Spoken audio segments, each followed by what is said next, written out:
आज की ये कहानी किसी फिल्म या वेब सीरीज से इंस्पायर्ड नहीं है।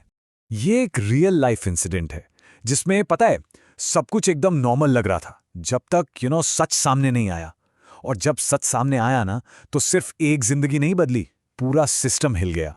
तो इस कहानी का जो मेन कैरेक्टर है वो एक बिल्कुल आम सा दिखने वाला आदमी है। नाम है उसका रवि।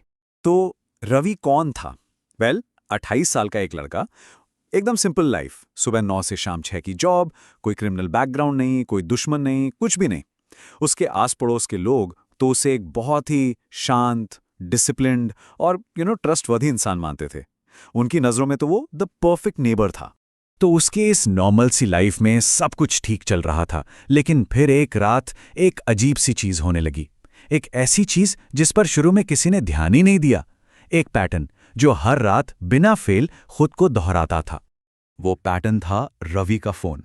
हर रात एग्जैक्टली 2:17 पर उसके फोन की घंटी बजती थी, पर कॉल उठाने पर ना कोई आवाज आती थी, ना कोई बात, बस एक अजीब सी खामोशी।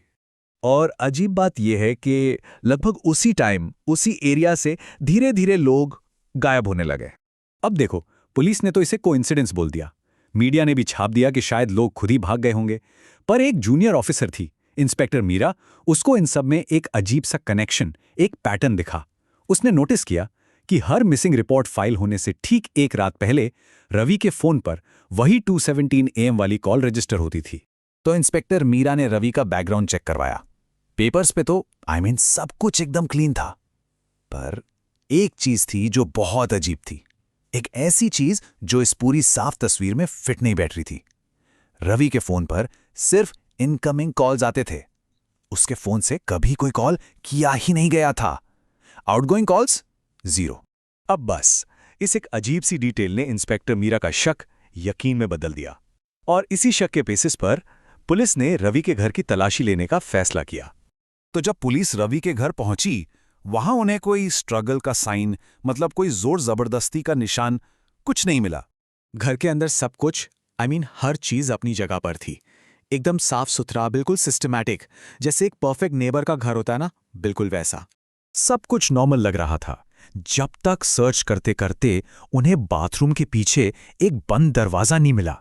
एक ऐसा दरवाजा जिसका वहां होने का कोई रीजन ही समझ नहीं आ रहा था। और इस दरवाजे के पीछे जो कमरा था ना, उसने सबके होश उड़ा दिए। सोचो, दीवारों पर पूरे शहर के डिटेल्ड मैप्स लगे थे, लोगों के नामों की एक लंबी लिस्ट थी, हर नाम के आगे उनके आने जाने की एकदम प्रिसाइज टाइमिंग्स लिखी हुई थी, और एक डेस्क पर एक डायरी रखी थी। और वो डायरी वहीं इस पूरे केस का सबसे बड़ा टर्निंग पॉइंट बनी। उस एक डायरी ने इस पूरे मामले की दिशा ही बदल कर रख दी। डायरी के पहले ही पन्ने पर बस एक लाइन लिखी थी, लोग चेहरे से नहीं, डिसीजन से पहचाने जाते हैं। और ये सिर्फ एक लाइन नहीं थी, ये इस पूरे ऑपरेशन का मकसद था। इस एक लाइन से सब साफ हो गया था।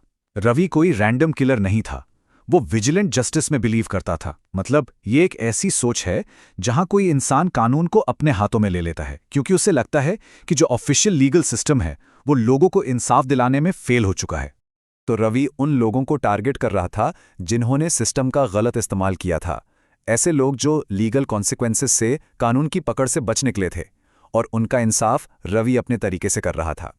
तो केस सॉल्व हो चुका था, या शायद सबको ऐसा ही लग रहा था, क्योंकि इस कहानी का सबसे चिलिंग पार्ट अभी बाकी था।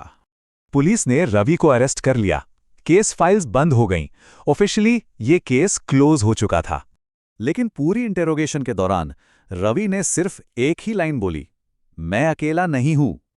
और पता है, उस दिन से लेकर आज तक उस शहर में वो 2:17 वाली साइलेंट फोन कॉल्स अब भी आती हैं। तो इसका मतलब क्या है कि वो नेटवर्क अभी भी एक्टिव है, और रवि जैसे कितने ही चेहरे इस आम सी जिंदगी की भीड़ में छुपे हुए हैं। तो क्या ये कहानी यहां खत्म हुई, या ये तो सिर्फ शुरुआत थी?